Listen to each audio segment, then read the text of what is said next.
একবার আল্লাহর অস্তিত্বে অস্বীকারী এক নাস্তিকের সাথে আমাদের ইমাম হযরত আবু হানিফা রাহমাতুল্লাহ আলাইহির মুনাজারা হয়েছিল।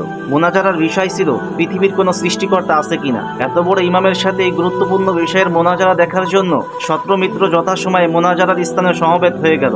নাস্তিক লোকটিও যথাসময়ে পৌঁছে গেল, কিন্তু হযরত ইমাম আজম রাহমাতুল্লাহ আলাইহি নির্ধারিত সময়ের অনেক দেরিতে সমাবেশে তাশরিফ আনিলেন। নাস্তিক পণ্ডিত লোকটি জিজ্ঞাসা করলেন, আপনি এত দেরি করলেন কেন? ইমাম আজম রাহমাতুল্লাহ আলাইহি বললেন, জঙ্গল দিয়ে আসার সময় এক অদ্ভুত ঘটনা আমার চোখে পড়ল।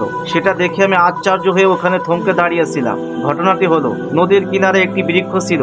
দেখতে দেখতে সেই বৃক্ষ নিজেই কেটে পড়ে গেল, এরপর নিজেই তক্তায় পরিণত হলো। অতঃপর সেই তক্তাগুলো নিজেরাই একটি নৌকা হয়ে গেল এবং সেই নৌকা নিজেই নদীতে নেমে গেল এবং নিজেই নদীর এপার থেকে ওপারে যাত্রী আনা নেওয়া করতে লাগলো এবং নিজেই প্রত্যেক যাত্রী থেকে ভাড়া আদায় করতেছিল।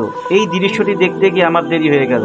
নাস্তিক পণ্ডিত এটা শুনে অট্ট হাসি দিল এবং বলল, আপনার মতো একজন বুজুর্গ ইমামের পক্ষে এরকম জঘন্য মিথ্যা বলা খুবই আশ্চর্যের ব্যাপার। এরকম কি নিজে নিজে কিছুই হতে পারে? কোনো কারিগর না থাকলে এরকম কাজ কিছুতেই হতে পারে না। হযরত ইমাম আজম রাহমাতুল্লাহ আলাইহি বললেন, এটা তো কোনো কাজই না। আপনার মতে তো এর থেকে অনেক বড় বড় কাজ এমনিতেই হয়। এই পৃথিবী, এ আসমান, এ চাঁদ, সূর্য, তরকারাজি, বাগান সমূহ, রং বেরঙের নানা রকম ফুল, সুমিষ্টি ফল, এ পাহাড় পর্বত, জীবজন্তু, মানব দানব সবকিছু কোনো সৃষ্টিকর্তা ব্যতীত এমনিতেই হয়ে গেছে। যদি একটি নৌকা কোনো কারিগর ছাড়া এমনিতেই তৈরি হয়ে যাওয়াটা মিথ্যা হয়, তাহলে সমস্ত পৃথিবীটা সৃষ্টিকর্তা ব্যতীত নিজেই তৈরি হয়ে যাওয়াটা তাহা মিথ্যে কথা ছাড়া আর কি হতে পারে? নাস্তিক পণ্ডিত তার এই বক্তব্য শুনে বিমোহিত হয়ে গেল এবং সঙ্গে সঙ্গে সেও ভ্রান্ত ধারণা ত্যাগ করে মুসলমান হয়ে গেল। সবক, এ বিশ্বের নিশ্চয়ই একজন সৃষ্টিকর্তা আছেন যার নাম আল্লাহ। আল্লাহর অস্তিত্বের অস্বীকার যুক্তিরও বিপরীত।